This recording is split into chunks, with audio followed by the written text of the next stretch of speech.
Jadi ada dua pertanyaan ya barusan. Pertama tentang latar belakang mengapa ada orang yang katanya dalam satu keluarga memutuskan untuk melakukan aksi terjun bebas dari atap apartemen. Kalau kita bicara motif, maka sobat kali kita bicara kasus bunuh diri di Indonesia, ada tiga narasi yang paling mengemuka. Pertama, bahwa ini terimpit faktor ekonomi. Jadi mungkin ada utang piutang, ada persoalan-persoalan berkaitan dengan kesejahteraan yang melatar belakangi seseorang sampai kemudian mengambil keputusan yang salah semacam itu. Narasi yang kedua yang sering diangkat adalah barangkali pada pelaku atau para pelaku ada kondisi-kondisi kejiwaan tertentu yang membuat mereka menyikapi situasi, merespon masalah, menilai diri sendiri dengan cara yang tidak lazim, dengan cara yang salah.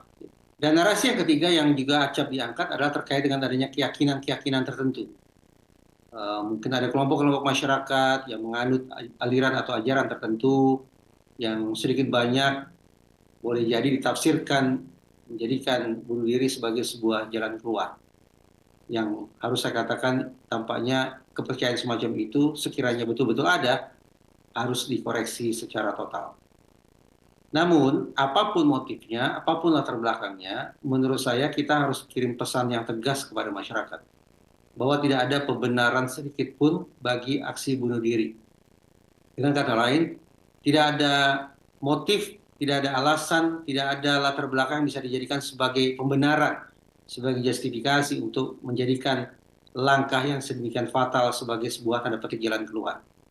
Bunuh diri harus kita anggap sebagai sebuah keputusan dan perilaku yang salah, yang justru melipat gandakan masalah. Karena itu pesannya cuma satu, jangan ditiru. Titik.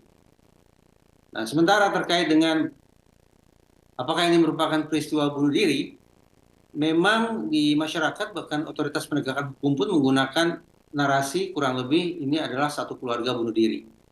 Saya pribadi tidak setuju, tidak sepakat dengan penggunaan narasi semacam itu.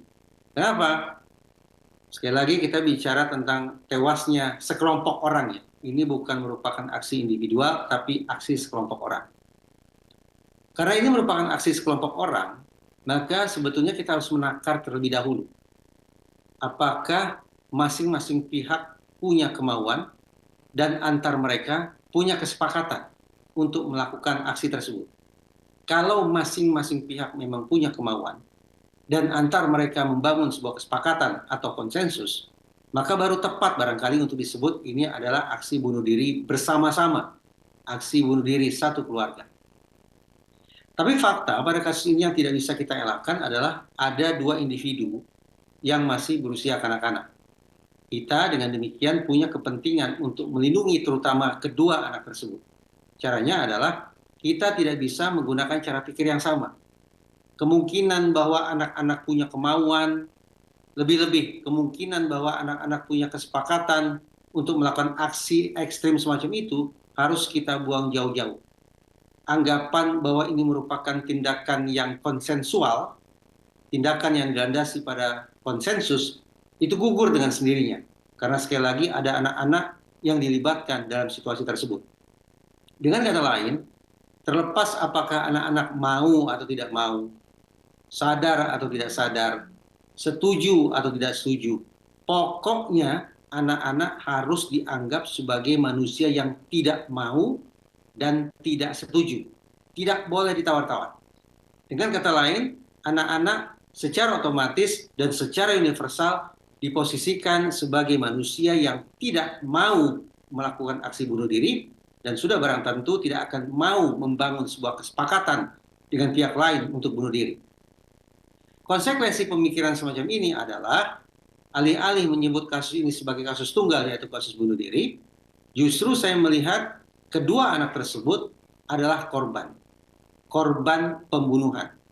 Karena mereka sesungguhnya tidak mau bunuh diri, karena mereka pasti tidak akan membangun sebuah kesepakatan untuk bunuh diri, untuk terjun bebas, tapi mereka dipaksa untuk masuk dalam situasi sedemikian rupa.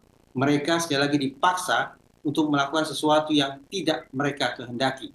Tindakan itu adalah tindakan menghilangkan nyawa. Nah, apa boleh buat? karena mereka saya posisikan sebagai pelaku pembunuhan, maka otoritas terkait semestinya membingkai kasus ini juga sebagai kasus pidana. Anak-anak sebagai korbannya, sementara orang dewasa yang memaksa mereka untuk terjun, dan barangkali itu adalah kedua orang tua anak-anak itu juga, maka kepada kedua orang tersebut patut kiranya ditetapkan sebagai pelaku. Jadi ini bukan kasus bunuh diri semata, tapi kasus bunuh diri dan kasus pembunuhan.